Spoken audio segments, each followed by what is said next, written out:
너는 복이 될지라 라는 그 표로 올 한 해는 여러 성경의 또 믿음의 선배들의 삶을 좀 다시 들여다보고 은혜를 받습니다. 오늘은 아브라함 마지막 시간입니다. 아브라함은 창세기 12장에 이제 하나님께서 너는 본토 친척 아비 집을 떠나라 하신 말씀을 따라서 믿음으로 이제 본토 친척 아비 집을 떠나서 하나님의 가라 하시는 곳으로 간 그런 믿음의 사람이죠. 그 이후로 하나님께서 아브라함에게 후손에 대한 약속을 해주셨어요. 아들을 주시겠다는 거죠. 그 약속이 꽤나 오랜 시간이 지나서 이루어졌습니다. 25년쯤이 지나서 아브라함이 이제 100세가 되었을 때에 그 약속이 이루어졌어요. 창세기 22장을 우리가 오늘 보았는데 창세기 21장과 22장의 시간적 간격이 좀 한 15년 이상 납니다. 이삭이 태어나는 장면이 21장에 기록되어 있는데 이삭이 자라서 이제 혼자 꽤 먼 거리를 이동할 수 있고 또 무거운 짐을 지고 산을 오를 수 있을 만큼 육체적으로 장성한 어느 날 하나님께서 아브라함에게 또 나타나셔서 아브라함을 부르십니다. 아브라함아.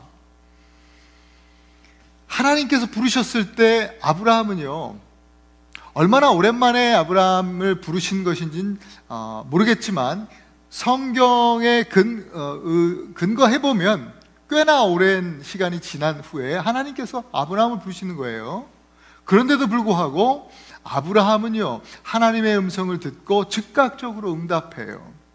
이건 뭘 의미하겠습니까? 아브라함의 영이 잠들지 않고 깨어 있었다는 거예요. 언제든지 하나님께서 말씀하시고 부르시면 하나님의 말씀에 하나님의 부르심에 바로 반응하고 응답할 수 있었던 깨어 있었던 아브라함이었다라는 것이죠. 누가복음 12장 37절에 보면 예수님께서 주인이 와서 깨어 있는 것을 보면 그 종들은 복이 있으리로다 하셨어요. 여러분 2024년 새해에는 잠들지 마십시다. 영적으로 날마다 깨어 있는 우리 모든 우리 성도들이 되기를 간절히 축복합니다. 하나님의 부르심에 대해서 아브라함은 깨어서 응답하기를 아브라함아 하실 때 예 주님 제가 여기 있습니다. Yes Lord here I am. 주님 제가 여기 있어요. 많은 시간이 흐른 뒤에 하나님께서 이 이스라엘 분열 왕국 시대예요. 굉장히 어두운 그런 시대적 환경 속에서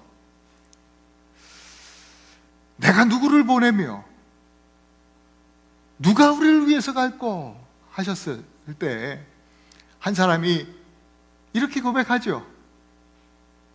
Yes Lord, here I am. 예 주님, 제가 여기 있습니다. 여러분 우리가 잘 아는 찬양 주님 내가 여기 있사오니 나를 보내소서. 이 찬양의 원조격이 바로 아브라함인 거예요. 나중에 이제 이사야 선지자가 그렇게 이사야서에도 그렇게 좀 아까 말씀드린 것처럼 고백했지만 오늘 본문에 보니까 아브라함이 주님 제가 여기 있습니다. 오늘 본문에 보니까 아브라함을 부르실 때 하나님은요 목적이 있었어요. 아브라함을 시험하고자 하셨다 그랬어요. 복이 되게 하시려는 아브라함의 처음 말씀하신 대로 아브라함의 삶을 그 인생을 복되게 하시려는 하나님의 그 믿음 순종 테스트입니다. 일반적으로 하나님께서 우리에게 시험을 주시면 많은 사람들, 일반적인 사람들이요 대부분 왜로 대답합니다. 왜요 주님? 왜 저예요? 왜 저에게 이런 시험을 주세요? 왜 저만 이래요?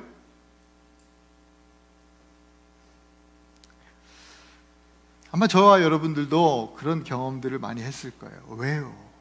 Why라는 대답을 하나님 앞에 대답이 아닌 어떤 질문을 하죠. 물음표를 붙여서. 그러나 아브라함은 하나님의 부르심 가운데, 하나님이 하시는 그 시험 가운데 왜가 아닌 예로 대답을 합니다. 예는요, 바로 아브라함의 순종의 시작이었습니다. 아브라함이 약 40년 전에 너는 복이 될 것이라고 하는 말씀을 받았을 때, 여러분, 그것은 아브라함이 한 번도 그 인생에서 꿈꿔보지 못한 새로운 비전이었습니다. 그래서 이해하고 주님 주신 비전을 따라서 지금까지 온 거예요. 여러분, 주님의 비전은요, 주님이 주신 비전은 순종할 때 실제가 됩니다. 아브라함은 이날도 말씀을 듣고 예 하면서 뛰어나갈 준비가 되어 있었습니다. 아브라함의 이 응답에는 순종에 대한 강력한 의지가 담겨 있는 응답 메시지였어요. 주님께서 무슨 말씀을 하시든지 주님 말씀해 주세요. 제가 가겠습니다. 그런 의지가 담겨 있었어요. 우리 옆에 분들에게 좀 서로 좀 도전하면서 이렇게 좀 말씀해 주시면 좋겠어요. 왜 하지 말고 예 합시다. 네. 여러분, 문제를 만나면, 어려움을 만나면 왜 하지 말고 이제 하나님 앞에서 예 하는 그런 우리가 되었으면 좋겠다 싶습니다. 아브라함의 순종은 그의 인생을 복이 되게 했던 하나님의 그 시험 문제, 테스트에 대한 해답이었어요. 여러분, 이것을 통해서 우리도 마찬가지예요. 모든 삶의 문제에 대한 근본적인 해답은 순종이라는 것을 우리가 배워야 합니다. 아브라함을 향한 하나님의 그 시험, 테스트의 내용은 뭐였습니까? 오늘 2절에 보니까 내 아들, 내 사랑하는 독자 이삭을 데리고 모리아 땅으로 가서 내가 내게 일러준 한 산, 거기서 그를 번제로 드려라 라는 명령이었습니다. 이건 교과서에도 또 예상 문제집에도 선배들이 주는 족보에도 나와 있지 않는 그런 문제입니다. 어디에서도 볼 수 없던 문제였습니다. 우리는 여기에 순종이라는 그 삶으로 꾹꾹 눌러 써내려가는 그 아브라함의 모습을 볼 수 있습니다. 정말 믿음의 조상, 믿음의 레전드답습니다. 우리도 그와 같이 이 순종이라고 하는 문제에 분명한 답안지를 가지고 아브라함처럼 정말 복이 되는 인생이기를 간절히 소망합니다. 아브라함에게서 오늘 이 순종에 대해서 좀 배울 수 있기를 원합니다. 첫 번째, 순종이란 미루지 않는 것입니다. 오늘 3절에 보니까 아브라함은요, 하나님의 말씀을 들은 바로 그 다음날, 아마 그 전날 저녁에, 밤에 아브라함을 만나 주셨을 거예요. 사라는 이 얘기를 못 들었거든요. 그러니까 아브라함이 혼자 기도하는 시간, 혹은 혼자 묵상하는 시간에 하나님께서 만나 주셨던 것 같아요. 그래서 그 말씀을 들은 바로 다음날 아침 일찍 일어났어요. 3절에 보니까 일찍 일어났다 그랬습니다. 하나님 말씀 앞에, 명령 앞에 조금도 머뭇거리고 있지 않기를 원했습니다. 아브라함의 결의가 보입니다. 늑장을 부리지 않습니다. 일어나자마자 또 나귀의 안장을 다 준비합니다. 요즘 말로 하면 교통편을 잘 정비하고 준비해 놓는 것이죠. 그렇게 하자마자 또 함께 갈 종들을 2명, 아주 신실한 종 2명을 다 선별해서 준비를 합니다. 그리고 아들 이삭을 깨워서 아들아 준비하자, 갈 데가 있다, 준비시켰습니다. 그리고 나서는 이제 바로 떠나는 것이 아니라 하나님 말씀 따라서 뭐예요? 장작을 준비해요. 나무를 준비해요. 나무를 준비해서 쪼갰다 그랬으니까 그냥 아침 내내 도끼질을 했을 거예요. 땀을 뻘뻘 흘리면서 열심히 일했을 겁니다. 참 신기하게도 오늘 아침에 일찍 일어났다, 일찍 일어나다라는 히브리 단어 한 단어예요. 그 단어를 제가 사전을 찾아보니까 일찍 일어났다라는 뜻도 있는데 거기에는 또 다른 뜻이 숨겨져 있어요. 그 아침에 일찍 일어났다는 단어는 열심히 일하다, 또 정직히 행하다, 이런 뜻이 또 있더라고요. 아브라함은요, 아침에 일찍 일어나서 열심히 일했어요. 1시간도 허투루 쓰지 않고 열심히 했습니다. 하나라도 빠짐없이 정직하게 준비했습니다. 이것이 순종하는 사람의 모습이었어요. 여러분, 올해 우리도 마찬가지로 열심히 일하시기를 축원합니다. 또 정직하게, 하나님 앞에서 정직하게 일하시기를 바랍니다. 그게 순종입니다. 여러분, 그게 이제 미루지 않는 순종인 것이죠. 순종은요, 미루면 못할 가능성이 커집니다.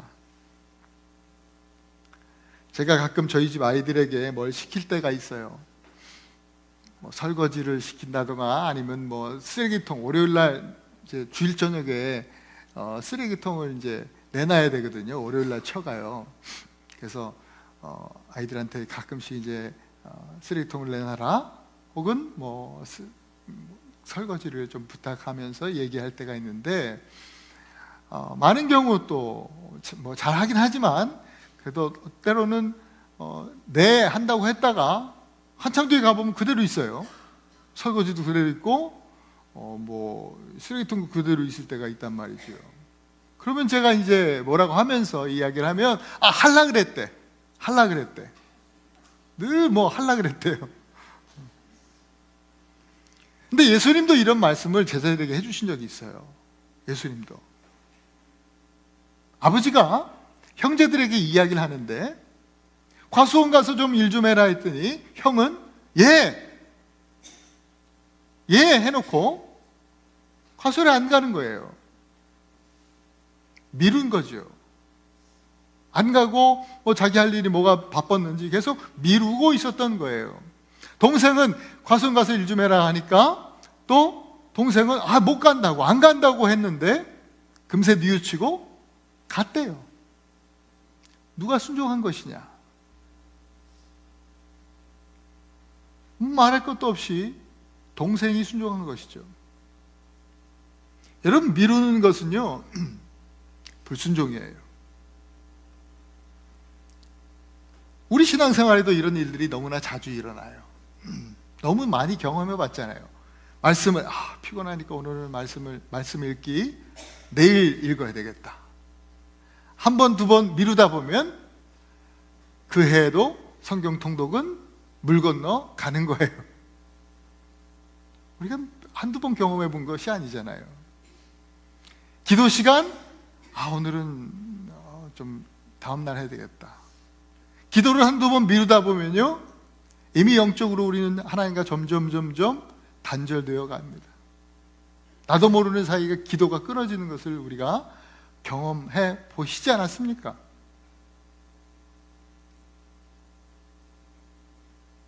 보통 학생들의 시험에도 시간이 정해져 있잖아요. 하나님의 테스트에도 순종의 시간이 정해져 있어요. 시간이 지나면, 미루다 보면요, 할 수 없을 때가 와요. 하고 싶어도 할 수 없는 거예요. 그래서 주님 말씀하시면 가고, 서라 하시면 즉각적으로 서야 해요. 오늘 우리에게 아직 순종의 시간이 있다고 하면 그것은 축복입니다. 은혜입니다. 미루지 마십시오. 여러분, 지체하지 마십시오. 시편 119편 60절 우리 함께 한번 읽어보십시다. 시작. 주의 계명들을 지키기에 신속히 하고 지체하지 아니하였나이다. 이것이 믿음의 사람의 간증이요 찬양입니다. 오늘 본문 5절에 아브라함이 종들에게 너희는 여기서 기다려라, 그 산 앞에 온 거예요. 그러면서 아브라함이 나는 아들과 함께 예배하고 오겠다. 여러분, 이 예배라고 하는 단어는요, 지금 성경에서 처음 등장하고 있는 단어예요. 창세기 22장까지 오기까지 성경에 예배라는 단어가 단 한 번도 등장하지 않다가 지금 예배라는 단어가 처음 나오고 있어요. 그 앞에는 뭐 제사, 뭐 offering, 뭐 이런 단어는 등장했지만 worship, 예배라는 단어는 처음 나오는 거예요. 하나님께서 마치 우리들에게 예배는 이런 거야 라고 가르쳐 주시기라도 하듯이 그동안 안 나오고 있다가 예배라는 단어가 여기서 처음 나타나게 됩니다. 창세기 22장, 아브라함이 사랑하는 독자 아들을 드릴 때 이것이 예배다. 사랑이라는 너무나 성경에서 중요한 핵심 단어잖아요. 사랑도 여기 처음 나오는 거예요. 성경에서. 그 앞에는 사랑이라는 단어가 단 한 번도 나와 있지 않아요. 성경은. 예배는 뭐다? 내가 사랑하는 것, 하나님 앞에 드리는 것, 나의 사랑을 주님께 올려드리는 것, 이게 예배라고 하나님은 우리에게 가르쳐 주시는 것 같아요. 하나님께서 아브라함에게 요구하신 2절의 말씀을 단 한마디로 요약한다 그러면 바로 그것이 예배입니다. 하나님은 아브라함에게 예배를 명하신 거예요. 하나님께서 명하신 예배에 대해서 아브라함은요 미루지 않았어요. 신속했어요. 지체하거나 늑장 부리거나 미루지 않았다는 것이죠. 우리도 아브라함처럼 복이 되기 원한다면 여러분 삶에서 다른 일 때문에 예배를 뒤로 미루는 일이 없으시기를 바랍니다. 예배하는 일에 늑장을 부리지 마세요. 이건 오늘 11시 예배, 주일 9시, 11시 1, 2부 예배를 어떤 예배 의식을 얘기하는 게 아니에요. 예식을 말씀드리는 게 아니에요. 예배의 본질적인 예배에 대한 말씀이에요. 예배의 본질은 뭐예요? 하나님과의 연합이에요. 하나님과의 화목, 하나님과의 샬롬, 평화, 하나됨, 이 예배의 본질이에요. 따라서 우리는 이것에 대해서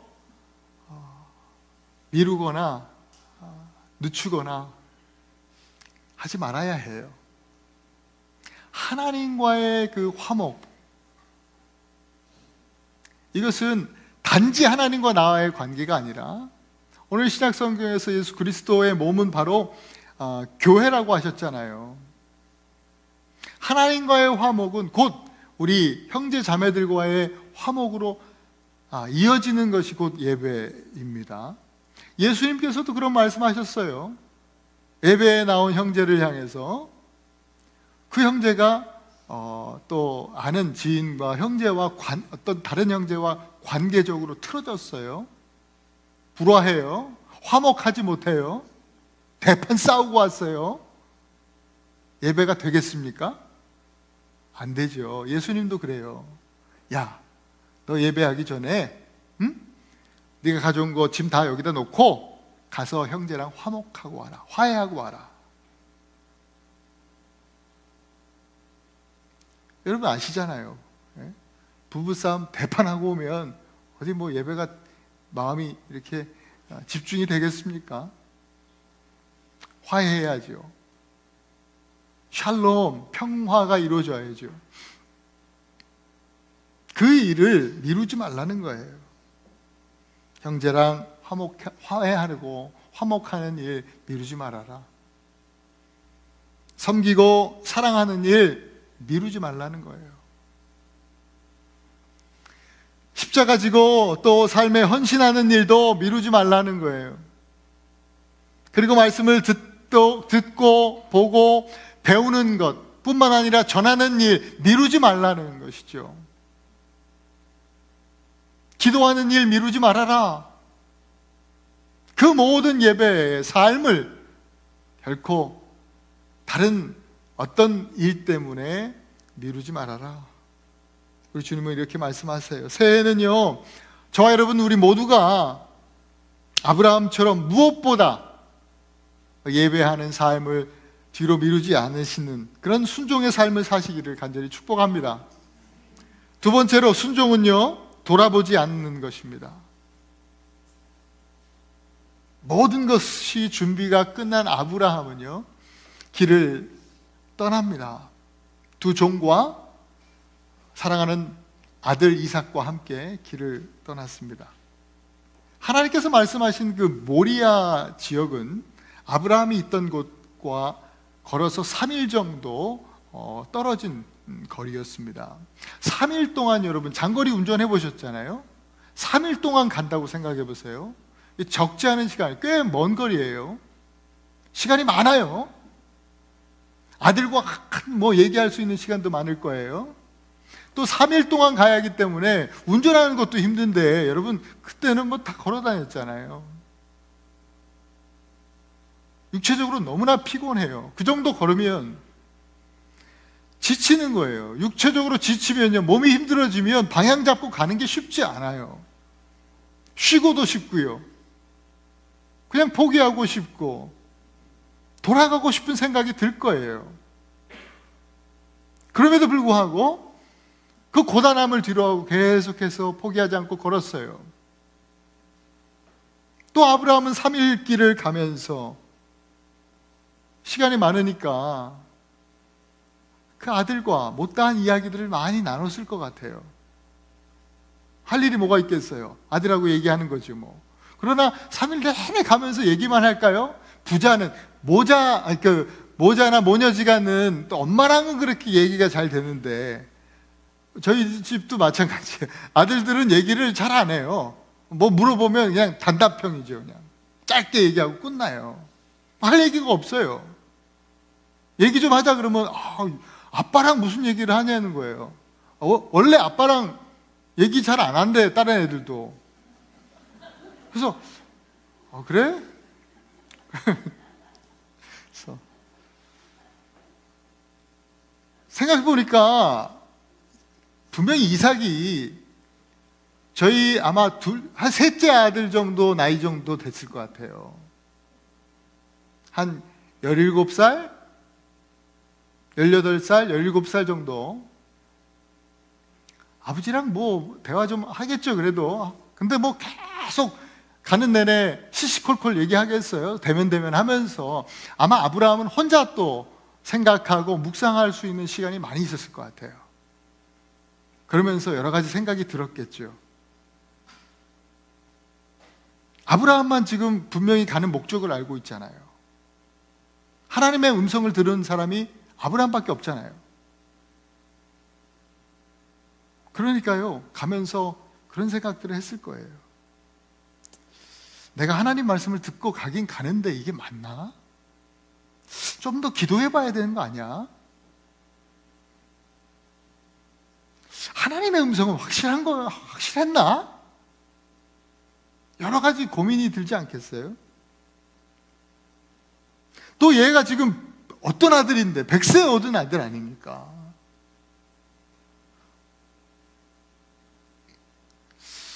이렇게 하는 게 맞나? 고민되지 않겠습니까? 하다못해 아들 군대 보내는 것도 이거 군대 제대로 제가 할 수 있을까? 이게 고민이 되고 힘든데, 대학 갈 때 타주만 가더라도 안절부절하는데 이 번제로 그냥 잡아 드리라니까 보통 일이 아니잖아요. 육체적으로도 힘든 가운데 정신적으로도 지금 혼란스러워요. 그러나 아브라함은요, 육체적으로나 정신적으로 힘들었던 그 3일을 뒤돌아보지 않고 걸어왔어요. 로마서 11장 29절에 보니까 하나님의 은사와 부르심에는 후회하심이 없느니라. 하나님이 날 부르심에 후회하심이 없고 나를 포기하시지 않는데 내가 후회해서 되겠는가?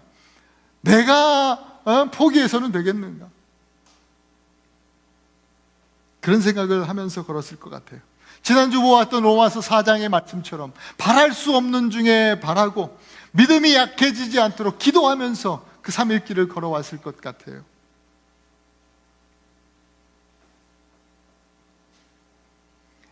아브라함은 불과 몇 년 전에 소돔 고모라 도시가 하나님의 심판받아서 유황불의 불의 심판으로 멸망당한 것을 너무나 잘 알고 있었어요. 아브라함의 조카 롯이 거기 살고 있었잖아요. 아브라함 이 삼촌한테 배워서 그런지 모르겠지만, 작은 아버지한테 배워서 그런지 모르겠지만, 롯도 부지 중에 천사를 대접했어요. 잘 대접할 줄 아는 사람이었어요. 그래서 그 천사를 통해서 하나님의 음성을 듣죠. 여기에 심판이 임할 거니까 피난 빨리 가라. 미련 두지 말고 하나님 말씀하신 곳으로 가라 그랬어요. 그래서 롯과 그 가족들이 가는 거예요. 그 성을 소돔을 나와서 이제 가는데 조건이 하나 있어요. 갈 때 뒤돌아보지 마라. 돌아보지 말아라. 롯은 말씀 따라 순종하면서 돌아보지 않고 갔는데 문제는 누구예요? 그 와이프가. 집 떠나가는 게 보통 일이겠습니까? 갑자기 급하게 가니까 놔두고 온 게 너무나 아깝죠, 그죠? 돌아보고 말았어요. 성경은 그가 뒤돌아봄으로 소금 기둥이 되었다라고 기록하고 있습니다. 이 이야기를 예수님께서 제자들에게 말씀해 주신 적이 있습니다. 누가복음 17장에 그 마지막 때에 대한 이야기를 하시면서 예수님이 제자들에게 이 악하고 타락한 세상 속에 이 마지막 시대를 살아가는 너희들, 롯의 아내를 기억해라 라고 말씀하셨어요. 오늘 저와 여러분들에게도 주시는 말씀이에요. 이 타락한 시대를 살아가는 우리들에게도 롯의 아내를 기억해라. 이미 우리가 부르심을 받고 예수 믿고 크리스찬으로 살아가는 하나님의 거룩한 백성들 아닙니까? 하나님 나라, 거룩한 나라, 저 천국을 향해서 믿음의 눈으로 바라보면서 걸어가는 사람들 아닙니까? 뒤돌아보지 말라는 것이죠. 세상에 미련을 두지 말라는 것이죠. 세상에 미련 두지 말고 하나님 나라의 소망을 두고 걸어라는 말씀이죠. 롯의 아내를 기억해라. 하나님은 자연을 통해서도 우리에게 말씀하시죠. 깨달음을 주실 때가 있어요. 류시와라고 하는 시인, 여러분 아시는 분들도 많이 계실 거예요. 그 사람이 이런 이야기를 해요. 새는 날아가면서 뒤돌아보는 법이 없다. 고개를 꺾고 뒤돌아보는 새는 이미 죽은 새다. 사도 바울은 이렇게 또 믿음의 고백을 빌립보서 3장 13절 14절을 통해서 했습니다. 함께 한번 읽어보십시다. 시작. 오직 한 일, 즉 뒤에 있는 것은 잊어버리고 앞에 있는 것을 잡으려고 표대를 향하여 그리스도 예수 안에서 하나님이 위에서 부르신 부름의 상을 위하여 달려가노라. 마지막 시대를 살아가고 있는 우리 그리스도인들은 이와 같이 앞을 보면서 표대를 향해서 나아가는 사람들이에요. 오늘 본문의 4절에 아브라함이 눈을 들어 그곳을 멀리 바라본지라. 눈을 들어 그곳을 바라보는 거예요. 아브라함처럼 돌아보지 않고 한눈 팔지 않고 하나님이 다스리시고 하나님이 역사하시는 곳, 여호와 일에 하나님이 모든 것을 예비하신 그곳, 예수 그리스도 우리 주님이 바로 계신 바로 그곳, 저천성을 향해서, 소망의 땅을 향해서 우리에게 주신 그 약속을 바라보면서 돌아보지 않고 순종의 길을 걸어가는 우리 애나바는기 모든 성도들 되시기를 축복합니다. 마지막으로 세 번째, 순종은요, 이르신 대로 따르는 것입니다. 이르신 대로 따르는 거예요. 3절, 떠나 하나님이 자기에게 일러주신 곳으로 가더니, 또 9절, 하나님이 그에게 일러주신 곳에 이른지라. 반복해서 나오는 이 구절들, 이것은 아브라함이 무엇을 근거로 행동했는지를 우리에게 보여줘요. 아브라함은요, 이르신 대로, 곧 말씀을 하신 대로, 하나님 말씀하신 대로 순종했어요. 자기 마음대로 조금 타협하거나 변형시키거나 그렇게 하지 않았어요. 이렇게 해도 되겠지? 해서 자기 생각을 반영하지 않고요, 그냥 말씀 주신 대로 하는 거예요. 말씀하신 장소로 일단 갔어요. 거기 어디예요? 모리아 땅이래요. 모리아. 보통 모리아 산이라고 우리가 얘기하는데, 모리아 한 지역에 한 산이라고 성경은 기록되어 있죠. 모리아라고 하는 그 지명, 그 단어의 뜻이요, 하나님이 선택하신 곳이라는 뜻이에요.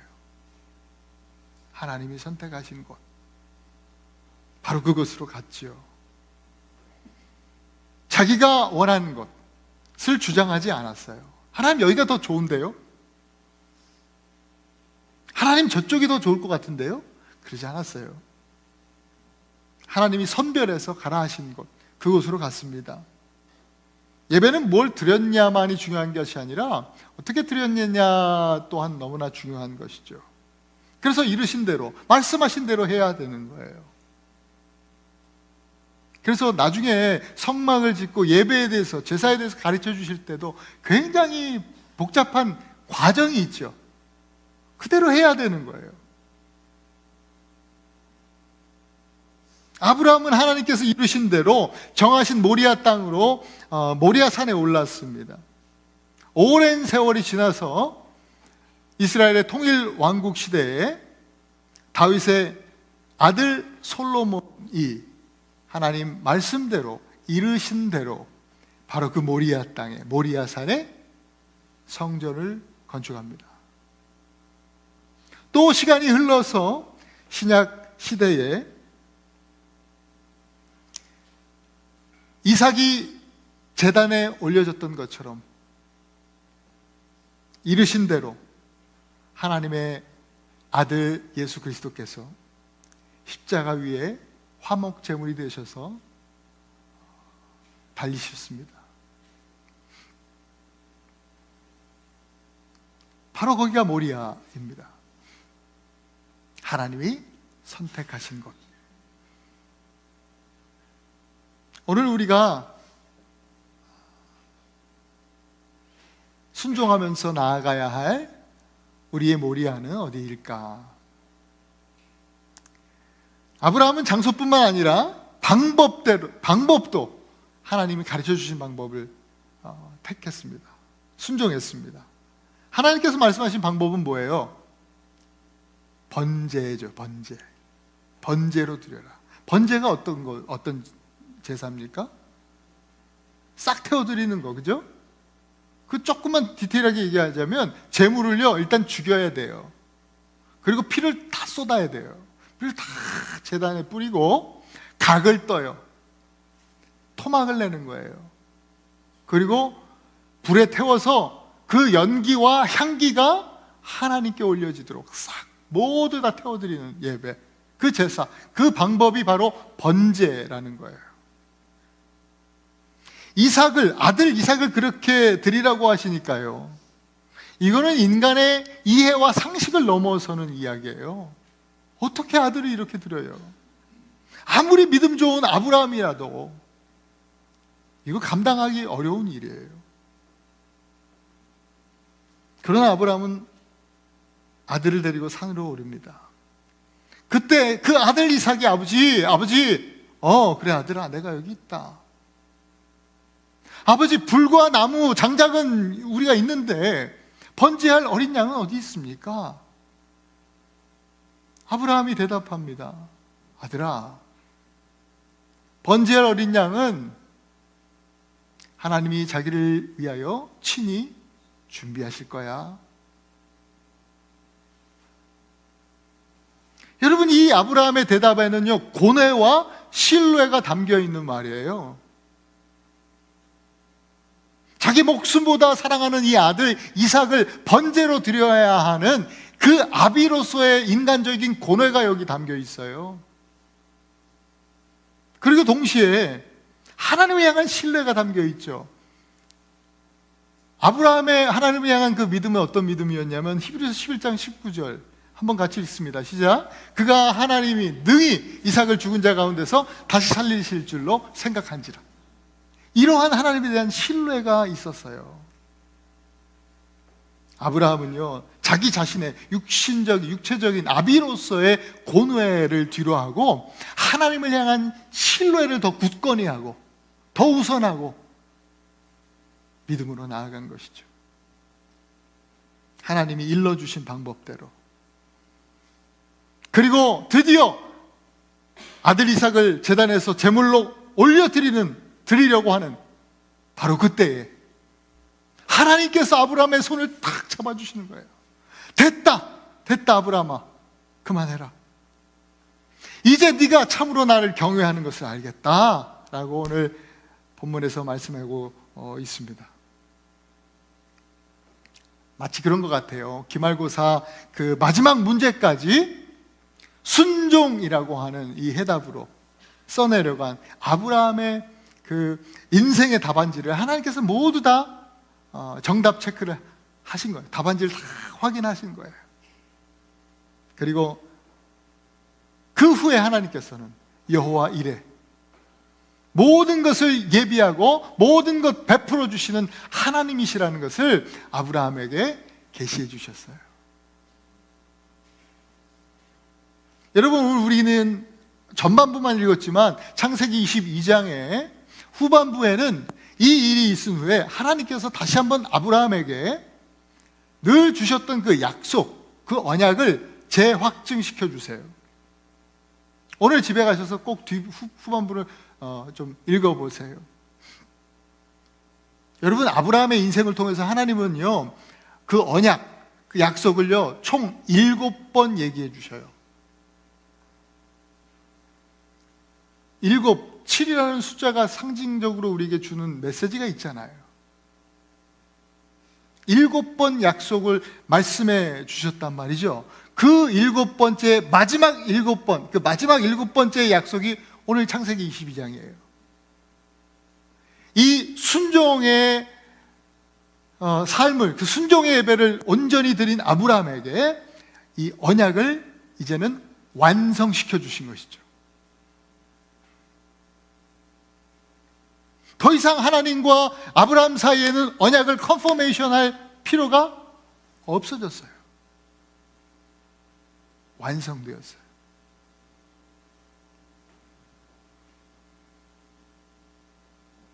성경에서 이것을 이렇게 표현하고 있어요. 야고보서 2장 23절 같이 한번 읽어보겠습니다. 시작. 아브라함이 하나님을 믿으니 이것을 의로 여겼다는 말씀이 이루어졌고 그는 하나님의 벗이라 칭함을 받았나니. 아브라함은요, 하나님과 아들을 주고받은 사이예요. 여러분, 친한 친구하고 아주 많이 좋은 것들은 공유하잖아요. 절친하고는 몇 년 전에 제 친한 친구 목사인데요, 아주 초등학교 때부터 초, 중, 고 다 같은 학교를 나왔고, 물론 신학교는 다르게 이제 시기적으로 다르게 다녔지만 그 친구 목사님이 저희 집에 온 적이 있어요.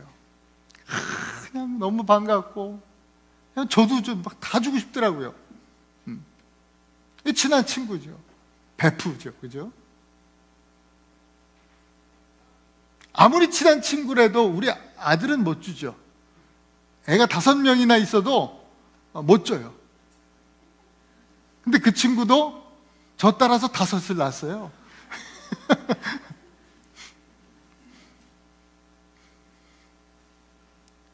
근데 하나님과 아브라함은요, 아들을 공유하는 사이가 됐다니까요. 그런 친구가 됐어요. 바로 진정한 복이 된 것이죠. 이제 진정한 복이 됐어요. 오늘 본문 말씀 표면적으로는요, 하나님께서 아브라함을 시험한, 그러니까 시험에 대한 이야기죠. 순종에 대한 테스트죠. 그러나 본질적으로는 하나님께서 이제 아브라함 이야기만 나오지만 결국 본질적으로는 하나님께서 그 아들, 독생자 예수 그리스도, 이삭으로 상징되어지는 예수 그리스도를 희생시켜 주셔서 구속의 역사를 이루신다는 십자가 복음의 예표인 거예요. 그래서 오늘 이 창세기 20장 오늘 본문의 말씀을 구약의 갈릴리다 이렇게 표현하기도 해요. 너무나 중요한 본문 말씀이죠. 구약의 갈보리 사건 그렇게 표현해요. 사랑하는 우리 에라바하님 교회 성도 여러분, 우리 믿음의 시험은요 감당하기 쉽지 않은 거예요. 시험 문제는 다 어려워요. 특히 순종, 믿음 테스트는 너무나 어려워요. 쉽다면 이건 시험이 아니라 테스트가 아니라 유혹일 거예요. 템테이션. 유혹은 뭐 쉬워요. 그러나 믿음 테스트는 어려워요. 우리의 삶에 있어서 믿음 테스트는 관계의 문제로 나타날 수 있어요. 자녀의 문제로 나타날 수 있어요. 돈 문제로, 재정 문제로 드러날 수 있어요. 또 여러 가지 여러분들이 지금 처한 여러 삶의 문제들을 한번 돌아보세요. 그것이 하나님께서 혹시 여러분들에게 여러분들의 믿음을 또 순종을 테스트하고 있는 것이 아닌가 한번 돌아보셔야 되죠. 그 테스트의 답안지를요 그냥 적당히 타협해서 내 마음대로 쓰고 내 마음대로 그렇게 하지 마십시오. 주님의 뜻에 따라서 순종으로 좀 힘들어도 믿음으로 또 순종으로 써내려가실 수 있기를 바랍니다. 오늘 말씀 기억하시면서 미루지 마시고 또 돌아보지 마시고 이르신 대로 말씀 주신 대로 순종의 삶으로 꾹꾹 끝까지 써내려간다고 하면 모든 것을 예비하시고 준비하신 여호와 이레 하나님께서 저와 여러분들의 손을 붙들어 주실 줄 믿습니다. 머릿속으로 그림을 좀 그려봤어요. 칼을 들고 이제 아들 이삭을 제물로 바치려고 손을 확 들었던 아브라함의 손을 하나님이 붙잡아 주신 그 이미지를 머릿속에 상상해 봤어요. 그랬더니요 저는 이제 격투기를 좋아해요. 복싱 어릴 때부터 좋아하고. 그래서 격투하면요 승자에게 심판이 뭐예요? 이긴 사람의 손을 심판이 착 들어주잖아요. 이겼다, 승리했다 이거죠. 마치 하나님이 그렇게 하시는 것 같다라는 생각이 들어요. 우리가 그렇게 순종하면 하나님이 우리 손 붙들어 주실 겁니다.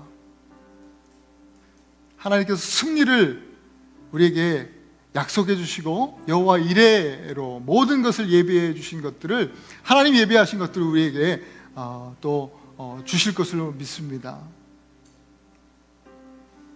저와 여러분 2024년 한 해 동안 아브라함처럼 순종하심으로 정말 복이 되고 세상에서는 복이 되고 주님과는 벗이 되는 그런 놀라운 은혜가 있기를 축복합니다. 축복합니다. 우리 옆에 분들 한 번만 더 축복합시다. 복이 되고 벗이 되시기 바랍니다.